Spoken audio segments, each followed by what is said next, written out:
5 years ago. The current bill was introduced nearly a year ago. How long are the people of Pennsylvania supposed to wait? Would you have us wait another 35 years perhaps? Many of those who needed it 35 years ago are dead. Of what use was it to deny them their medicine? Some of those who needed it 5 years ago are dead too, and their suffering still lingers in our minds. Sadly, some who needed it 1 year ago have also died. Some people are dying right now. Will you let them die without relief? My Uncle Butch Killhefner served as a Marine Corps infantryman in Vietnam. After he came home, he got out of the Marines, he signed up for the Navy and went back to Vietnam. I was a kid when he was in the war, but I remember watching the news, hearing the stories, and greeting him when he came back from his second tour in Vietnam again. He was a hero to me. It was his inspiration that led me to join the Marine Corps and serve as a tank crewman on the M60A1 tank. And his inspiration caused my brother Jim Stark to join the Navy, where he served in the Gulf War in 1991, serving on board what was to become the most badly damaged American warship since 1991, the USS Princeton, after it suffered a blast from 3 surface and underwater sea mines. A bit over a year ago, I visited Uncle Butch in the hospital. He had lifelong complications from Agent Orange. His liver was failing. For 3 weeks before he died, he suffered from constant and severe nausea. He could not keep his food down and had to be fed intravenously. None of the medications they gave him can combat his nausea.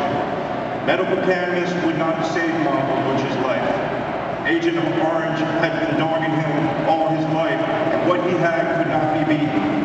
However, during the last few weeks of his life, his suffering could have been alleviated, and he could have at least had a break from the dreadful nausea. My Uncle Butch hated cannabis and never used it, not even in Vietnam. He would have used it, though, when he needed it. I am almost 49 years old. The older you get, the more people you see suffer and die, the more loved ones leave us. It's always tragic and heartbreaking. Who would deny a cancer patient that's going through chemotherapy right now the opportunity to use cannabis to ease their suffering? Who would let them die and do nothing to allow them to ease their suffering with cannabis? Who would tell them, I'm sorry, there's an election coming up, and frankly, we don't have enough time?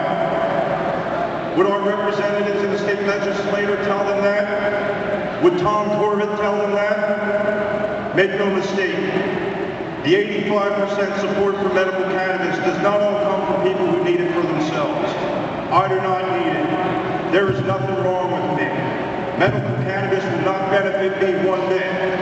I am motivated out of compassion, moved not only by my own experiences of watching loved ones suffer who could have benefited from medical cannabis, but because of my involvement in this movement, I have come to know the advocates who we have come to know as the mama bears.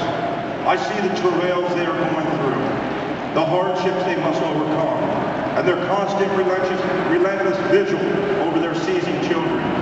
Any one of those seizures could result in death. My heart breaks for them, for how they and so many others are denied a natural medicine that is only non-toxic, but can produce in many instances miraculous changes and amazingly positive health outcomes. My organization, Keystone Cannabis Coalition, is disappointed in the amended version of SB 1182. We believe that whole plant cannabis must be allowed and the list of conditions should be expanded.